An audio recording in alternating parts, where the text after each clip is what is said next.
네, 본문 중심으로 베드로의 항변과 예수님의 꾸짖으심, 이런 제목으로 말씀 증거하겠습니다. 아시는 대로 지금은 사순절 기간입니다.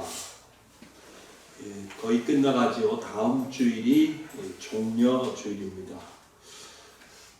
사순절 기간에 성도는 예수님의 고난을 묵상하면서 마음을 경건하게 하고 그 행실을 조심하는 것이 필요하다 생각합니다. 사실 많은 기독교인들이 이 기간을 그렇게 보내고 있을 거라고 생각합니다. 오늘 본문은 그렇게 예수님의 고난을 묵상할 때에 우리가 묵상해 볼 귀한 그런 말씀이라고 여겨집니다. 본문 보면 예수님께서 제자들에게 물으셨습니다. 사람들이 나를 누구라고 하느냐? 그랬더니 제자들이 사람들이 하는 말을 예수님께 전해드렸습니다. 세례 요한이라고도 하고 에레미야라고도 하고 선지자 중에 하나라고 하기도 하고 등등 말씀을 드리니까 예수님께서 다시 제자들에게 물으셨습니다. 29절이죠. 너희는 나를 누구라 하느냐? 그때 베드로가 손을 들고 대답을 했습니다. 주는 그리스도시니이다. 주는 그리스도시니이다. 이렇게 답을 했습니다.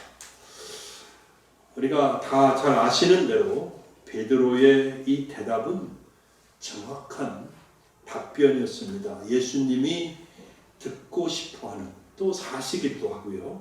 정확한 답변이었습니다. 마태복음 16장 17절에 보면 예수님은 베드로의 이 대답을 아주 만족해 하시며 칭찬하셨습니다. 그리고 베드로가 이것을 알게 된 것은 사람에게서 배워서 된 것이 아니라 하늘에 계신 하나님 아버지께서 알게 해주셔서 이렇게 알고 있고 대답할 수 있었다고 말씀을 하십니다. 예수님은 베드로의 이 대답, 즉 주는 그리스도시니이다 라고 한 이 대답을 듣고 아주 중요한 사실을 이제는 제자들에게 알려줘도 되겠다. 이제 때가 되었다. 이렇게 판단하셨습니다. 그래서 아무에게도 말하지 말라고 경고하시면서 비로소 중요한 사실을 말씀하십니다. 31절입니다. 31절 같이 읽어볼까요? 시작.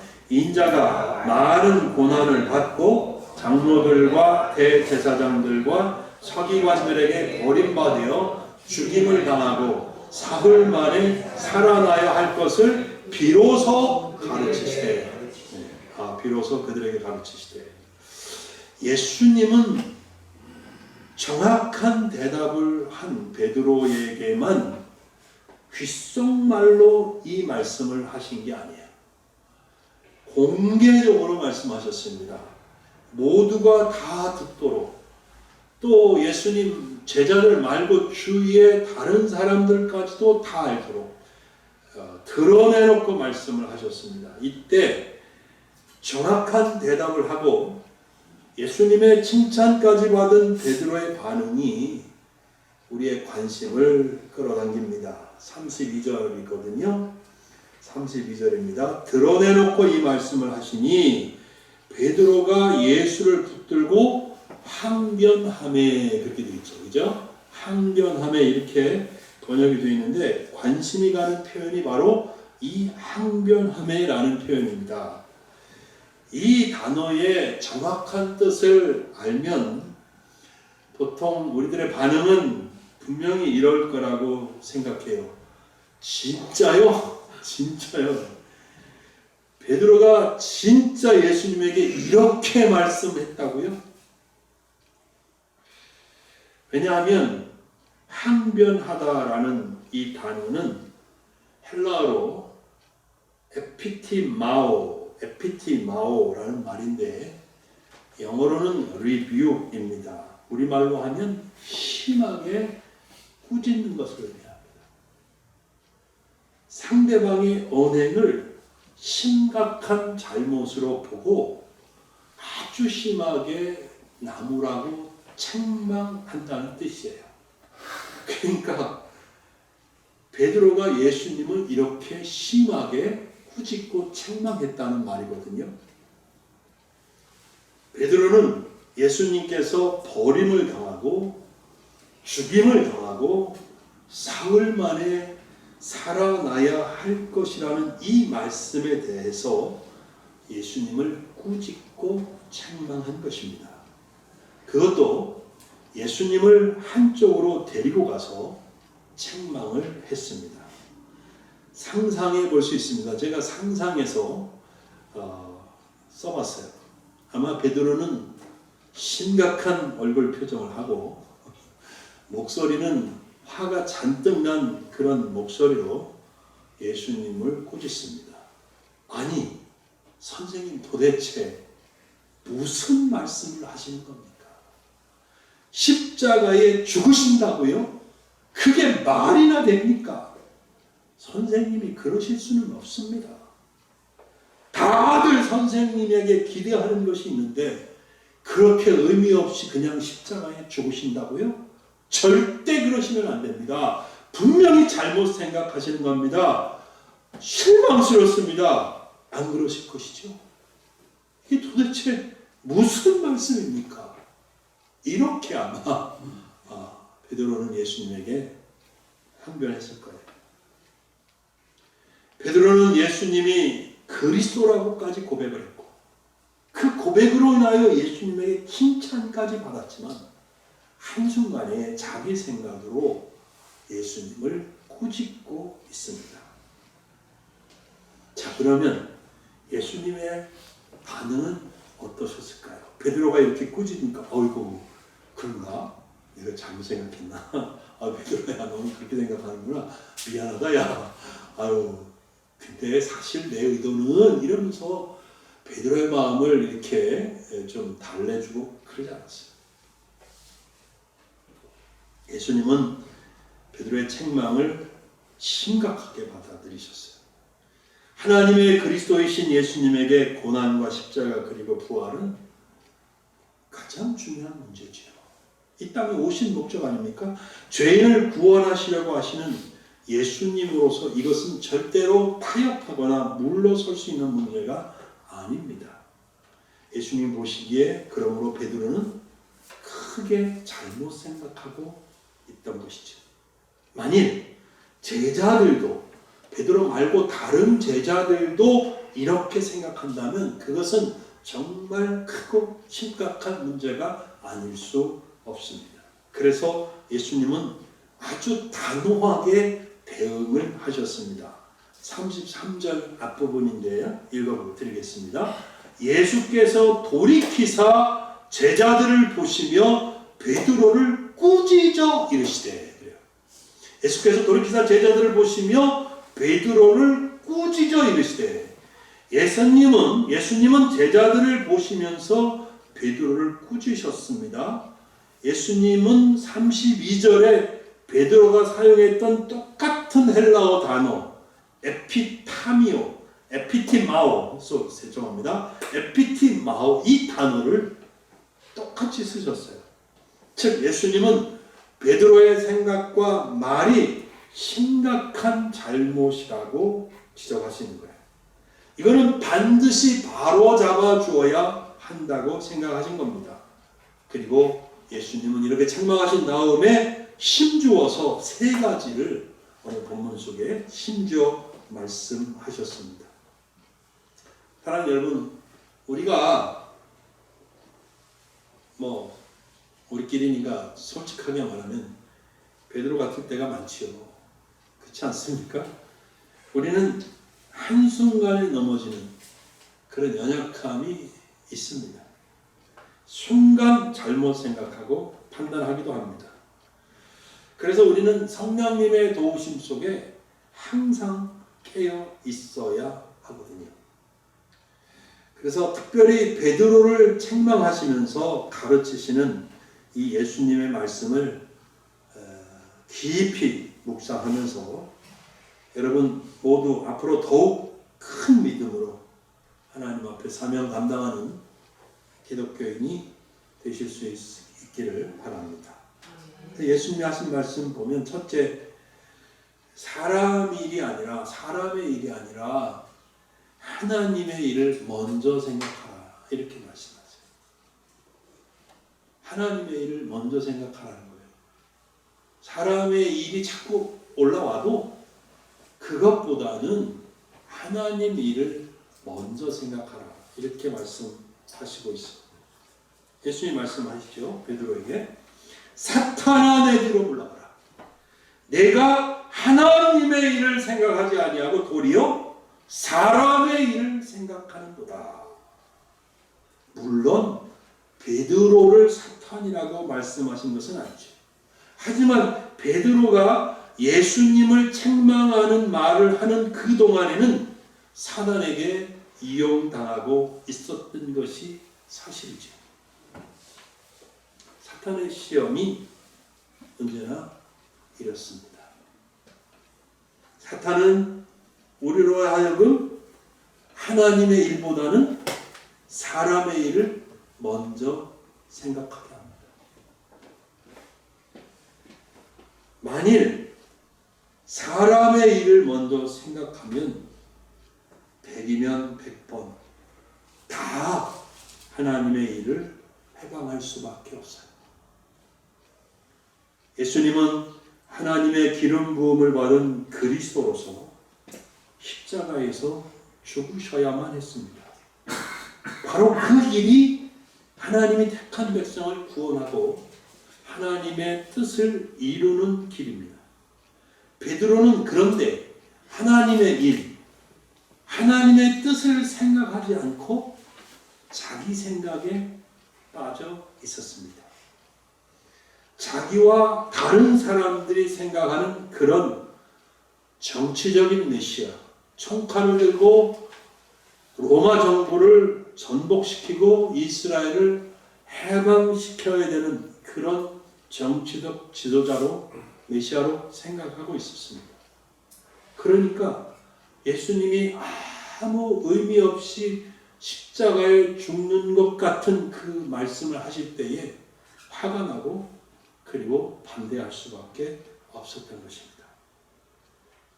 여러분 우리도 마찬가지 아니겠습니까? 하나님의 일을 먼저 생각해야 하는데 우리는 가끔 종종 언제나 사람의 일을 사람의 생각이 먼저 떠오른다는 거예요. 사탄이 하나님의 일을 가로막기 위해서 언제나 저와 여러분을 그렇게 시험합니다. 자, 우리가 헌금하는 거 생각해 볼 때 11조 감사하는 건 뭐든지 다 마찬가지죠. 특별한 경우에는 많은 돈을 헌금해야 할 때도 있잖아요. 교회가 건축을 한다든가 그럴 때. 근데 만약 하나님이 부어주실 더 큰 축복과 은혜를 생각한다면 그냥 하나님 앞에 아멘하고 드릴 수 있죠. 근데 그렇게 하지 못하고 헌금하기를 주저합니다. 하나님께 드리는 헌금을 그냥 돈이 나간다고 생각하죠. 내가 지금 생활이 어려운데 이것을 헌금으로 바쳐버리면 나는 어떻게 하나 이 염려와 걱정이 있는 거죠. 그래서 헌금하지 못해요. 그 믿음이 안 돼서 11조를 못하고 또 각종 다른 헌금을 하나님 앞에 마음껏 드리지 못합니다.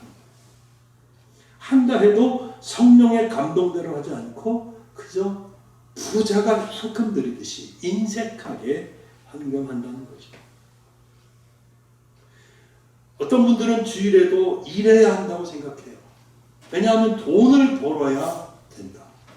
돈을 벌어서 헌금하면 좋지 않냐. 이렇게 하는 사람도 제가 직접 들어봤는데 주일에도 일해서 돈을 벌어야 하기 때문에 주일날 교회 가서 예배드리지 못한다고 말하는 사람들도 하나님의 일보다는 사람의 일을 먼저 생각하고 있기 때문에 그렇게 하는 거예요.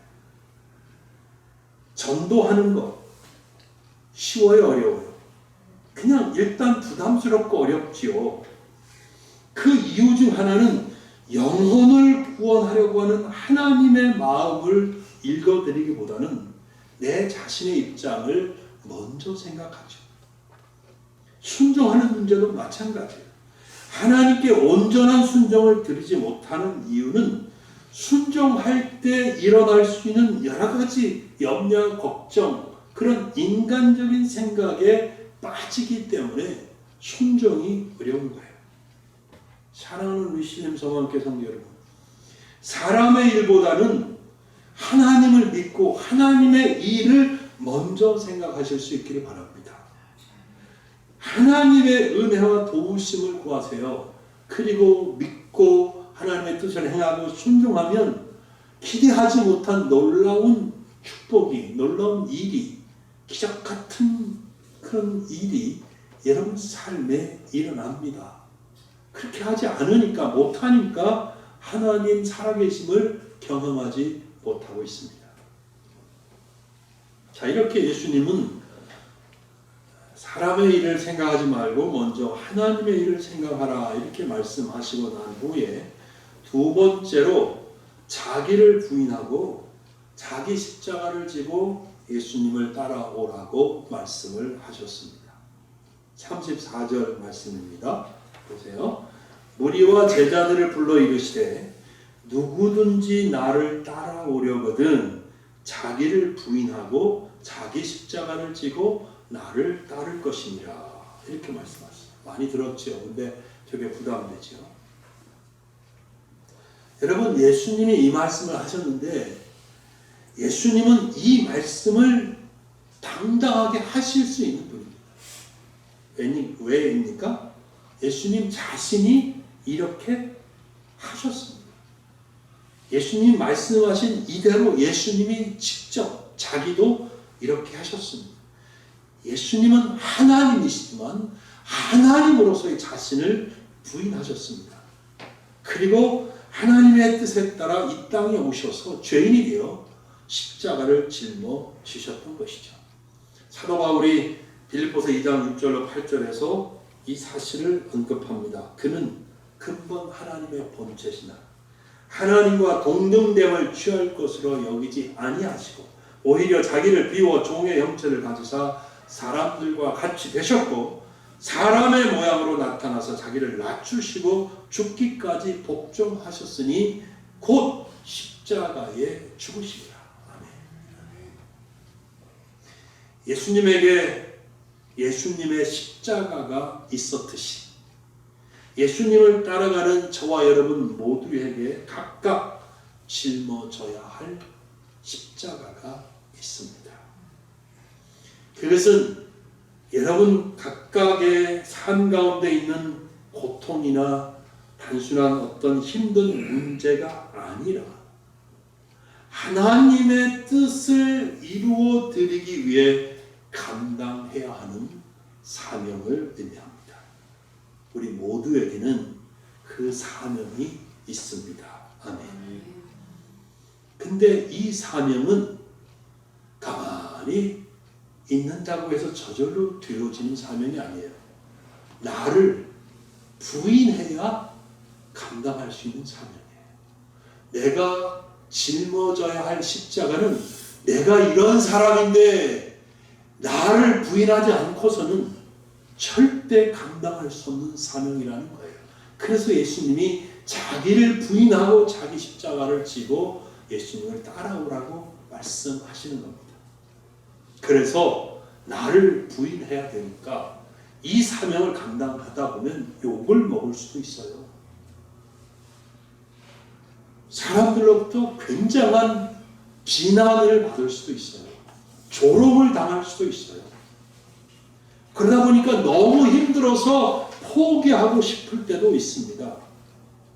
다른 사람들이 알아주지 않기 때문에 너무나 외로워 정말 눈물을 흘려야 할 때가 있고요. 정말 그럼에도 불구하고 그것을 오롯이 혼자 감당해야 되는 사명인 거예요. 내가 왜 이래야 되지? 내가 지금 뭐 하고 있는 거지? 내가 내 시간과 돈 그리고 에너지를 정말 이거 제대로 쓰고 있는 건가? 아무도 안 알아주는데 헛되이 쓰고 있는 거 아닌가 하는 회의가 될 때도 많다는 거죠. 그러나 여러분, 말씀드립니다. 여러분들이 하나님께 받은 그 사명을 감당하고 나아가는 그 삶을 결코 불필요한 희생이나 헌신을 하고 있다고 절대로 생각하지 않기를 바랍니다. 아멘. 여러분들이 만일 사명을 감당하기 위해서 몸부림치고 울며 기도하고 희생하고 헌신한다면 그 삶은 하나님 앞에 가장 아름답고 합당한 삶이 된다라고 믿습니다. 자기 자신에게 영광된 것입니다. 그리고 여러분 자신은 물론이고 여러분 후손들에게는 큰 복이 될 것입니다. 네. 저는 제가 그렇게 모자라는 사람이라는 생각은 안 들거든요. 저는 어쩌면 신학을 공부할 때는 적어도 수백 명, 수천 명 교회 담임 목사를 할 거라고 생각했거든요. 근데 제가 볼 때 저보다 훨씬 실력이 못하고 얼굴도 못생기고 키도 작고 언변도 없고 그런 목사들이 더 큰 교회를 목회하거든요. 보면 그분들의 부모님들, 그분들의 할아버지, 조상들이 하나님 앞에 믿음을 헌신하고 뿌려놓은 씨가 있더라는 거예요. 그분들은 그 열매를 따고 있는 거예요. 제가 어머니 손 붙잡고 무당집에 갈 때 그들은 하나님을 섬겼다는 거예요.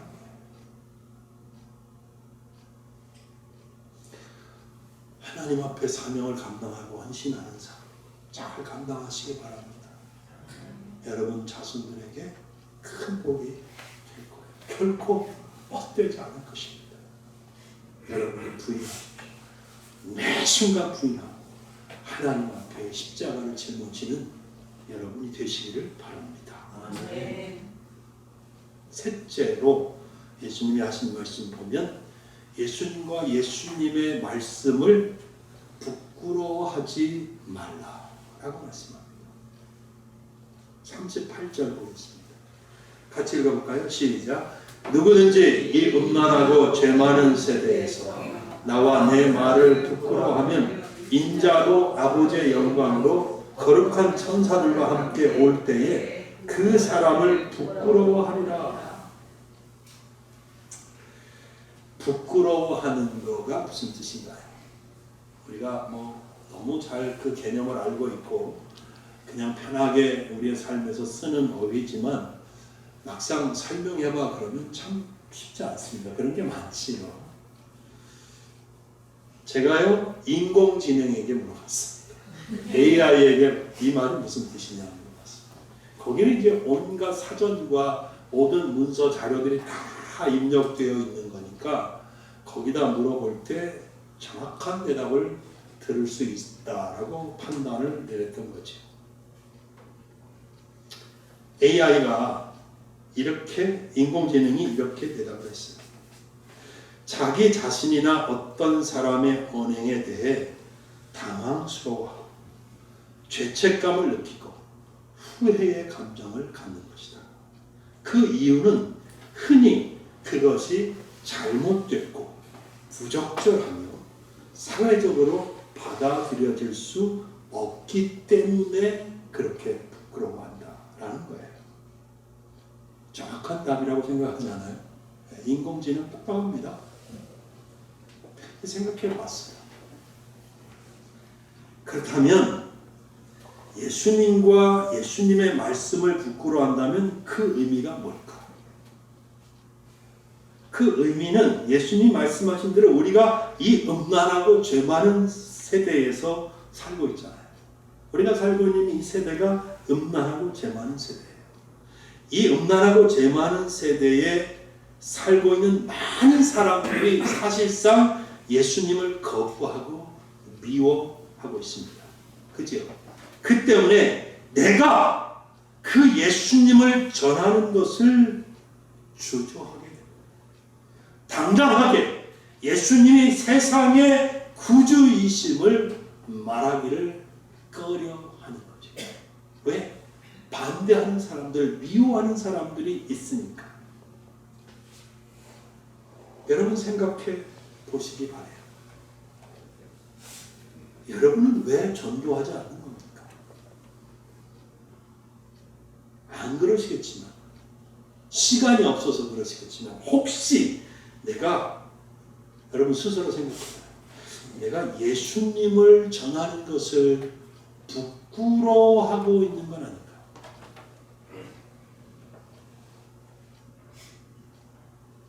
자기 마음은 자기밖에 모르니까 하나님 앞에서 조용히 자기 자신에게 물어보실 수 있기를 바랍니다. 내가 혹 예수님과 그분의 말씀을 부끄러워하고 있는 건 아닌가? 목사님은요?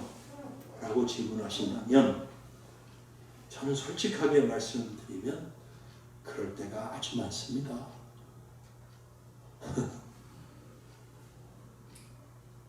목사지만 그래요. 부끄럽게도 저는 지하철에 가서 예수 믿으세요라고 못하겠더라고요. 사거리에 서서 지나가는 사람들에게 큰 소리로 예수 믿고 천국 가십시오. 안 믿으면 지옥입니다. 라고 예수 믿고 구원 받으세요라고 큰 목소리로 길거리 사거리에서 그렇게 못하겠더라고요. 여러분 어떠신가요? 아마 모든 사람이 그럴 거예요. 그래서 예수님께서 전도하러 보내실 때에 70인을 전도하라고 보내실 때에 2명씩 작지도 보내고, 왜냐하면 2명이 가면 훨씬 담대해지거든요. 혼자보다는 2명이 가면 훨씬 더 담대하게 용기를 가지고 전도할 수 있거든요. 그러므로 여러분, 우리는 비록 사거리에 서서 혹은 지하철에서 큰 소리로 외치지는 못해도 우리의 삶에서 만나게 되는 사람들에게 기회가 있을 때마다 예수님은 세상의 구주라고, 예수님을 믿어야 당신의 죄를 사함받고 구원받는다고 당당하게 전할 수 있는 여러분들이 되시기를 바랍니다. 아멘. 여러분들은 그렇게 되셔야만 한다고 저는 믿습니다. 왜냐하면 우리는 죄인인 나를 대신해서 내 죄를 짊어지고 십자가에 죽으셨다가 부활하신 예수님을 구주로 확실히 믿기 때문입니다. 사랑하는 여러분, 고난을 묵상하는 이 시기에 예수님을 부끄러워하는 마음을 몰아내고 이제는 당당하고 그리고 자랑스럽게 예수님을 전할 수 있는 여러분 모두가, 우리 모두가 될 수 있기를 예수님의 이름으로 축복합니다. 아멘. 이제 말씀을 뵙겠습니다. 다시 한번 오늘 말씀을 요약합니다. 여러분, 사람의 일보다 누구의 일? 하나님의 일을 먼저 생각하시기 바랍니다. 그 다음에 하나님께서 내게 맡겨주신 사명을 힘을 다해서 감당할 수 있기를 바랍니다. 마지막으로 예수님을 부끄러워하지 마십시오. 여러분, 예수님 부끄러워하면 예수님이 영광 중에 다시 오실 때에 예수님 여러분들 모른다고 할 수 있습니다.